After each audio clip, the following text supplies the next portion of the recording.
Welcome to the Pace Moments Leaders in Business podcast. Here we interview thought leaders about finance trends, the evolving role of finance, and how our profitability analytics framework can help you.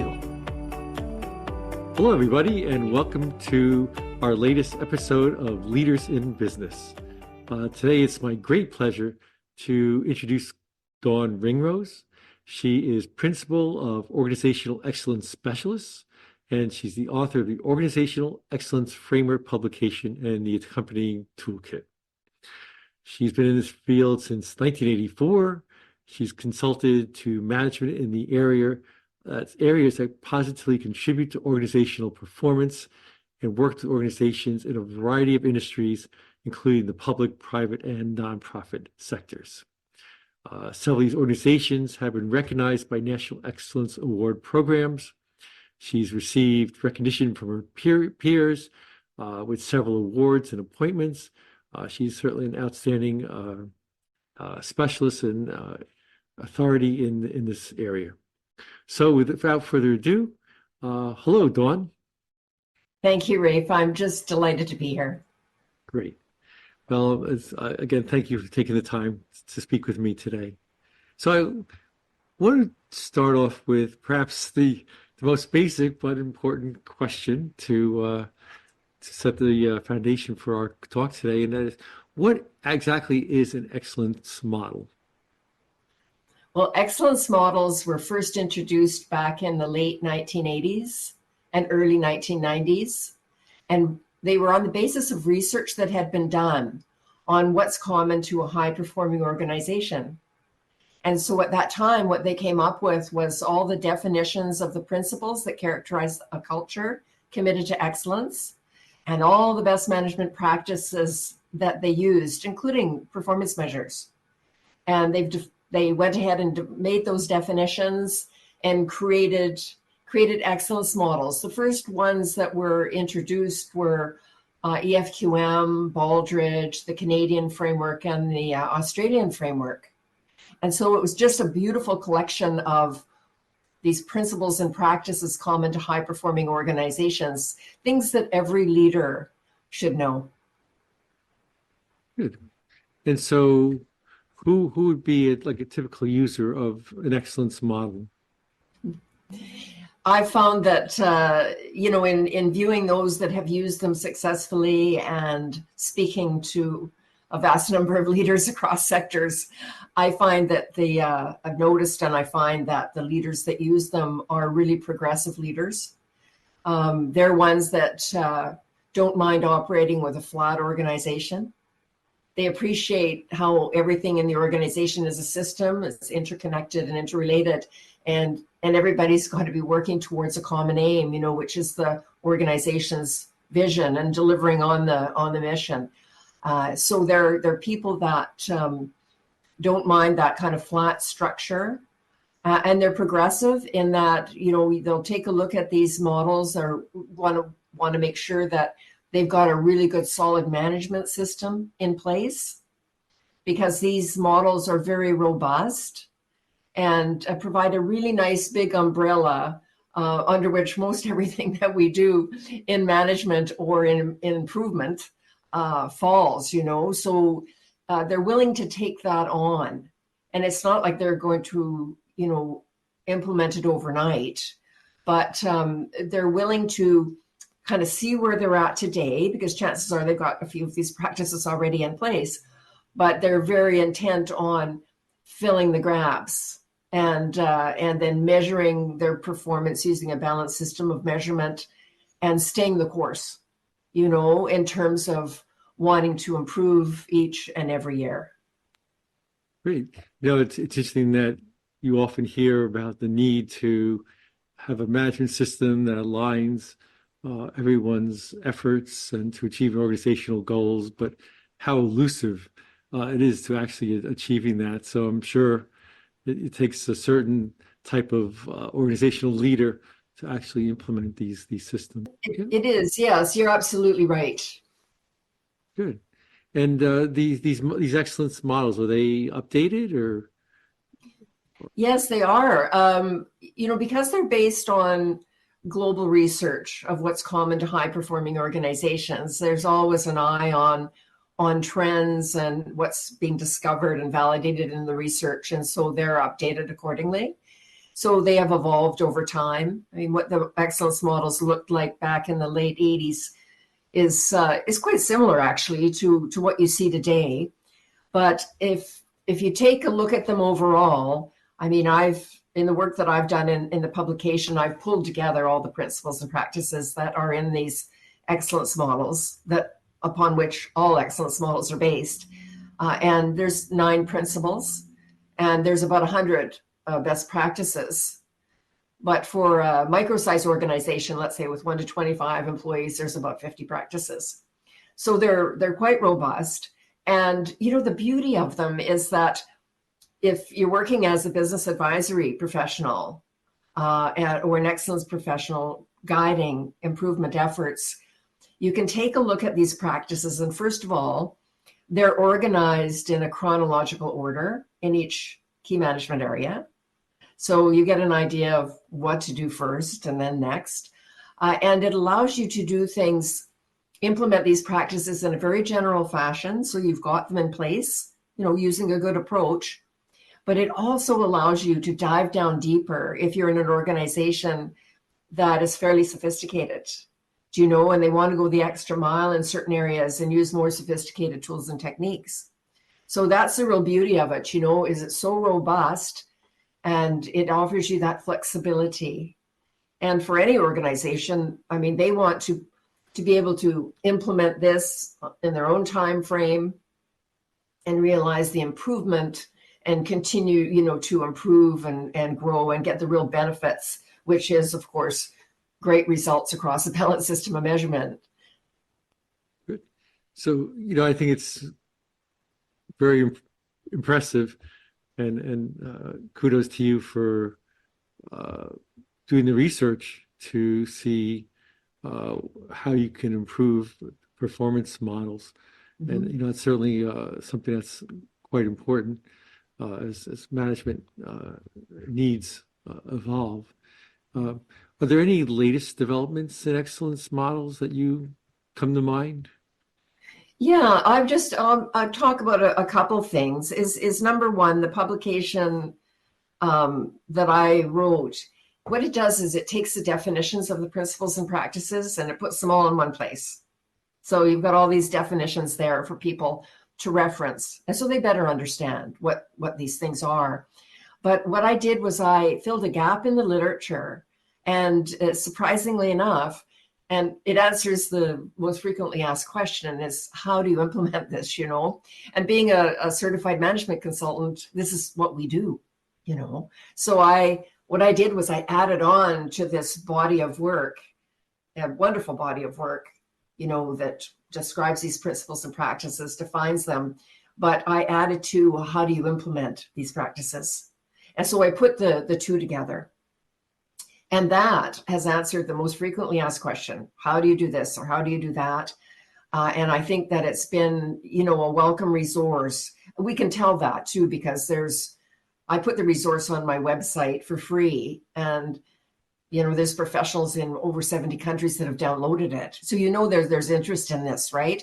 It's just a good reference book to have in your library. Some of the most recent things that have been done in excellence models, and I'm not sure that I quite agree with it, but there has been an addition of the Sustainable Development Goals. And when I look at these excellence models and have used them over time, I've been appreciative of the fact that these practices have been validated as ones that work and get results, right? And so I think as I look at the addition of the Sustainable Development Goals, I question it, because to me it seems like more of a political narrative rather than these are nice things to do, but are there any results? To the best of my knowledge, that hasn't been proven out yet, so I would hesitate to add that to the models. And I've noticed that some of the leading models have actually gone ahead and done that, but I hesitate to do that until such are validated. That's an interesting point, because sustainability is certainly an important topic and goal of organizations, or at least it should be. But I read an article today that says CEOs are dropping the term CSR in their PR publications, because I think for that very reason, the methodologies or frameworks haven't been validated, so they really need to be developed a bit further, perhaps. And it's again, with our PACE framework, Profitability Analytics framework, we talk about the need to align your strategy with your goals and your mission, and hopefully sustainability, organizational and social sustainability is one of those goals. But again, we need to have what we call causal modeling. It's very much to an idea that's key, near and dear to our hearts. So I guess this leads into the question of, how do we know that these excellence models work? You alluded to that a little bit. Maybe you could elaborate on that.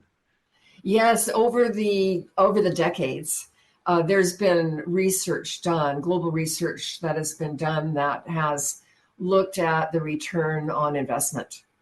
And the research really, to me, validates that this formula for success, that when you implement the practices that you have in an excellence model, you develop a culture committed to excellence, and you go on to achieve exceptional results across a balanced system of measurement.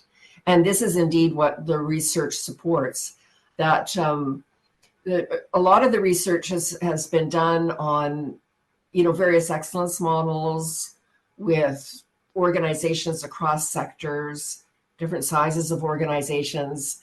They've even taken a look at publicly traded organizations that use excellence models to prove out that return on investment. And so the results are pretty significant. And the thing I love about it is that it doesn't cost you an awful lot, really, to implement an excellence model. And it's something that you can do by harnessing the power within of your employees. And this is the way we like to work, is we like to educate people about this, and we like to guide them through a self-assessment, so that they know where they are in terms of current state. And then we work with the leaders to assign out things that need to be done to the employees and assist them in areas where they might need outside help. But by engaging and involving all of the employees in the organization, to each do a little bit here and there, it gets everybody working towards a common aim, and it gives everybody a much better understanding, what their vision and mission is, their goals and objectives, like you say, the work that they do and how it contributes to strengthening the organization. And so also when you do that, it really helps accelerate this culture that's committed to excellence, where people are saying, what are we doing now and how can we do it better? It becomes the way of life in the organization. And any leader in business has got to appreciate that, because when you get everybody engaged and involved like that, it takes that big weight that's on their shoulders, and lightens the load, so to speak. Yeah, you mentioned that the cost is not prohibitive, and you've alluded to the fact that this is not a one-shot deal. It takes time to develop an appropriate culture, and as you develop that kind of culture, there are benefits to that. So there are benefits as you incur the costs of developing the appropriate culture within your organization. Yeah. So you mentioned like a balanced system of measurement, in measurements in various categories. Could you maybe discuss that a little bit more? Yes. A lot of times I think organizations have a tendency to focus on financial results, which of course are important. Government wants to know if, the actual is close to what was budgeted. The private sector wants to know if they're profitable. Of course, these things are important, but sometimes they lose sight of other things that are really, really important too. And it's really important to measure. I mean, do you have good governance? Do you have trust in leadership? Do you have customer delight, employee satisfaction? Are your work processes operating efficiently and effectively? How about your supplier partner relationships? How are you doing there? Are they win-win relationships? How are you managing your resources? And of course, the financial results. So this balanced system of measurement gives us wonderful feedback on how the organization is doing. And so does an assessment. An assessment really details what's going well, what needs to improve.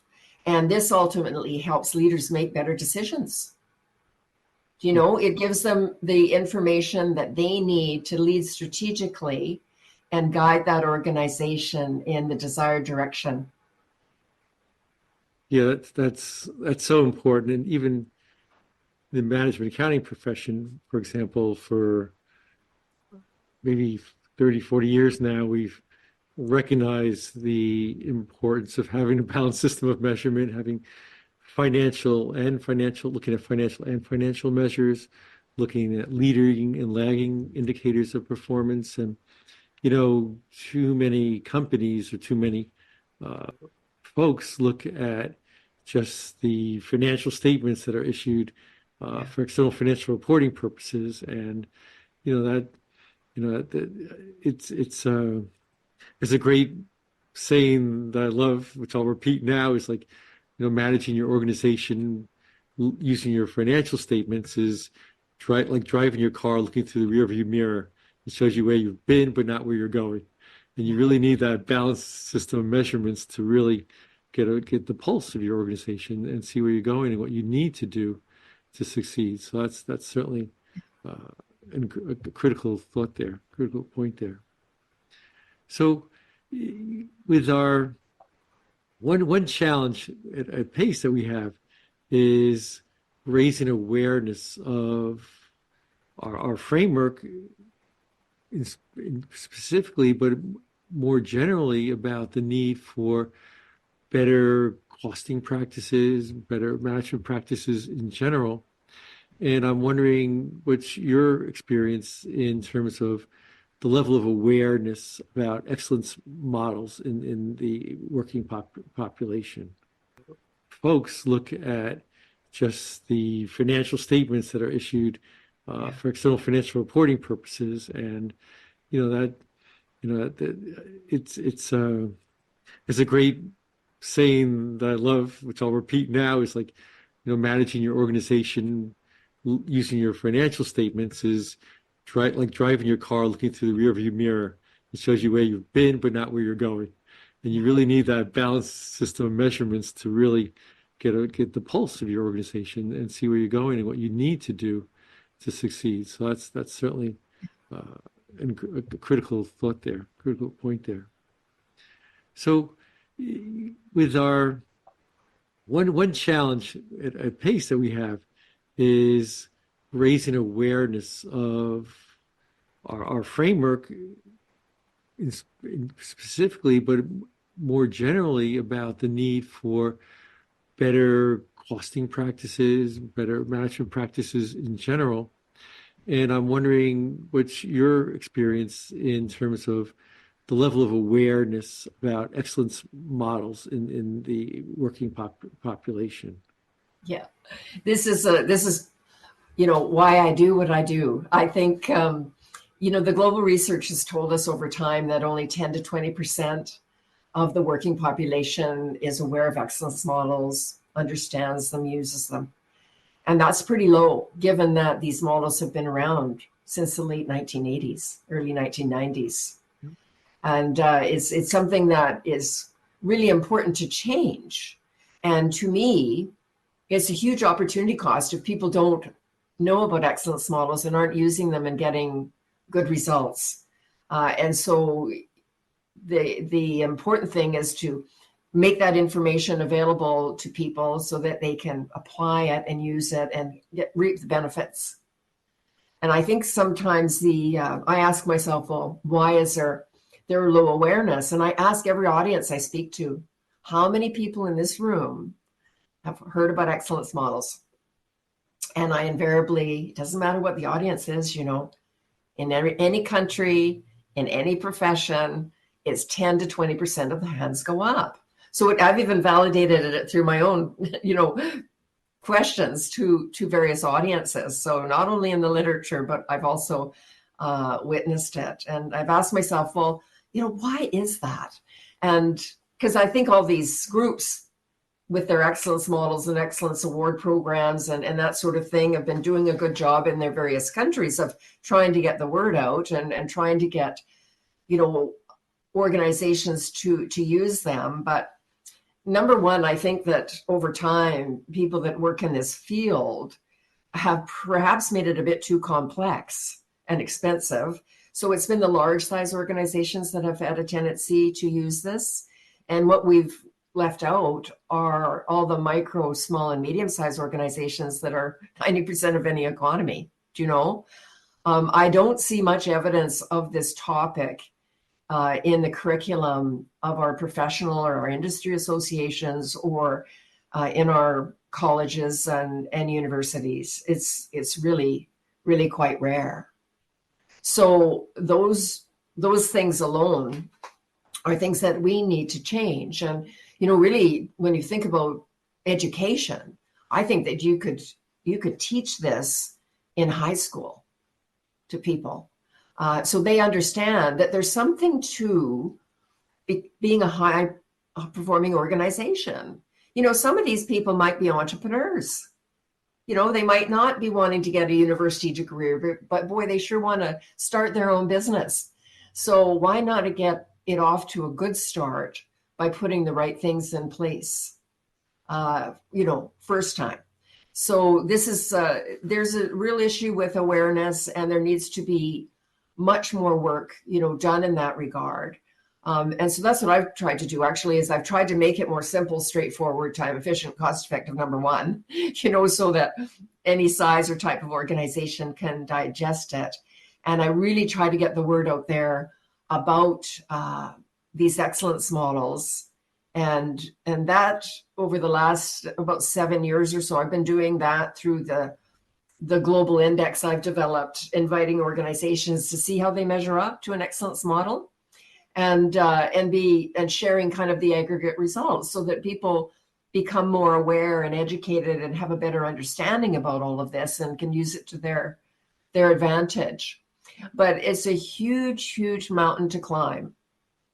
And that brings me to another thing that sometimes gets in the way of awareness, is getting, groups to work collaboratively, because I think that our world can become quite siloed and competitive sometimes, right?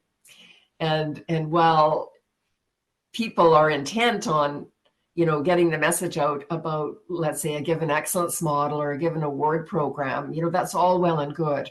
But I really believe that whole community has to find a couple of things that they can do together for the benefit of all. And so I think those are ways to change that level of awareness, because really it's quite low, 10 to 20%. It shouldn't be that way. It's like keeping one of the best secrets a secret.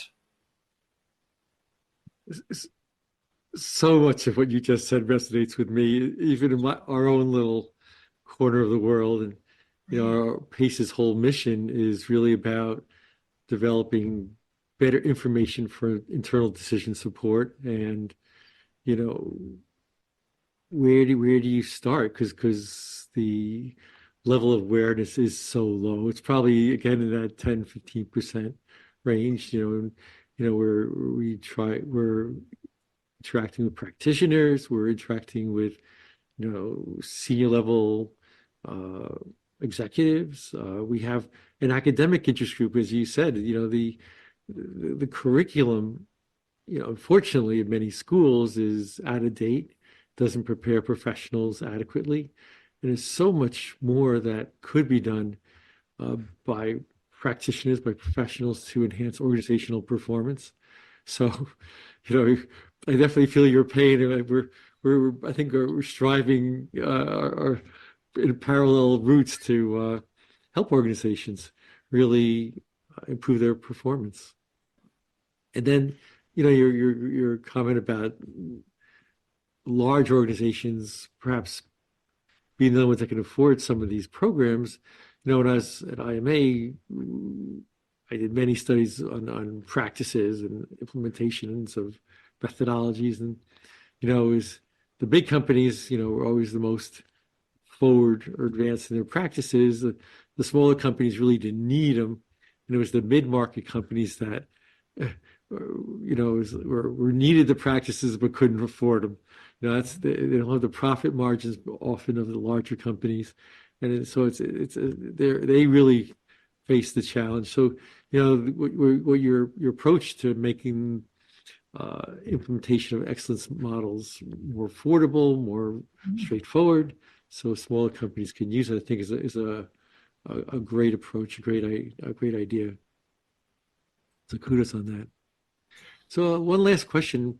So you're talking about excellence models, and perhaps many in your audiences have looked at improvement approaches like Six Sigma, customer service, ISO 9001, continuous improvement, and such.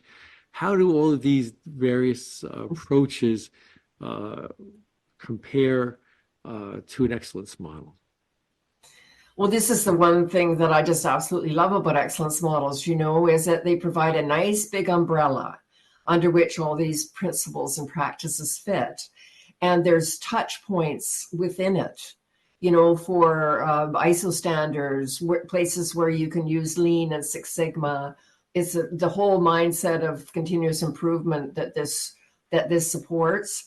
And so really, when you look at the principles and the practices in an excellence model, and you can be any type of professional, you can be an accountant, you can be an HR professional, operational research professional, you name it.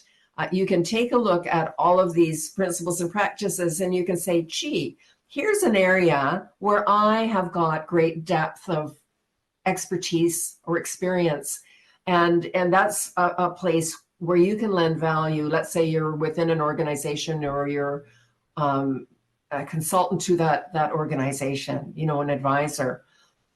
So it's something that provides that huge umbrella under which everything fits. And there's places which, if you take a look at something like ISO 9001, which is a quality standard, it's got about 25 or 26 best practices, right?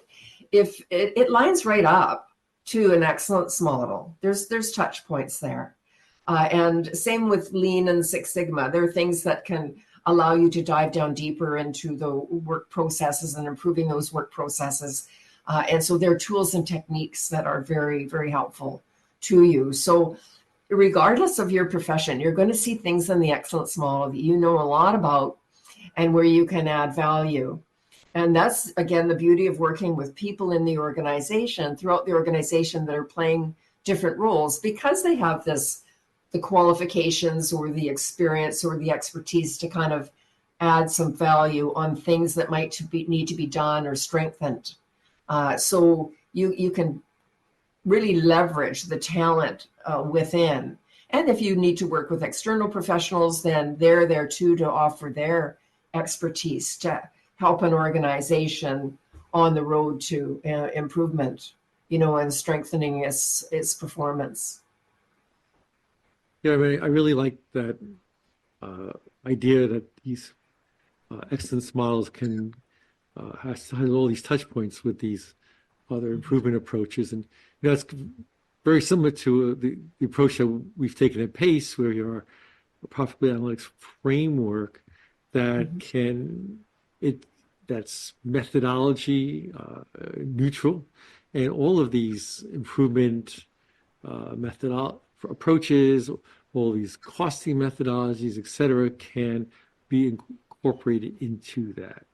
Yeah. And then, the other thing that you touched on is, the need for basically cross-functional collaboration, because every discipline has its expertise, and especially with technological evolution, we're seeing the role of the management accountant vastly changing, and currently in the future, and it's imperative that management accountants evolve to becoming a business partner, working cross-functionally to help improve the processes of the organization. Because if we don't, so much of the work of the management accounting will be automated. So it's both essential but also exciting that professionals can use these kind of models to add value, working cross-functionally, collaboratively to add value to their organization and help their organizations, achieve their missions and visions. So it's exciting work that you're involved in. That's for sure. So I don't have any other questions. This has been a really great discussion, and I'm looking forward to working with you more. I think there's a lot of overlap with what we do. And, do you have any final thoughts or? Well, I'd just like to say how much I've enjoyed working with you to date, and I'm really looking forward to the future as well, because I think there's some great synergy in what we're doing.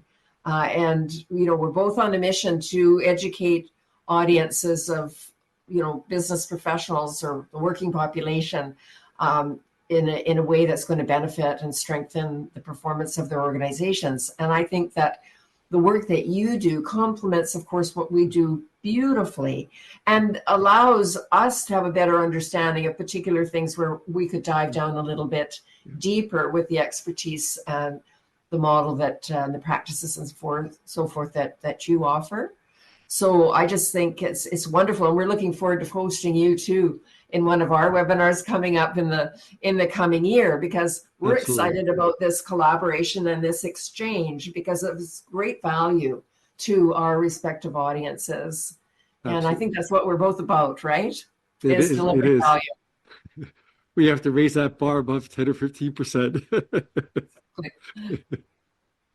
Great. Well, thank you so much for taking the time today to talk with me. It's been a great discussion. And again, we'll be talking in the future. My pleasure, Rafe. Thank you. Thank you for listening to our Leaders in Business podcast. To learn more about profitability analytics, check out the PACE website, join one of our interest groups, and follow PACE on LinkedIn and Twitter.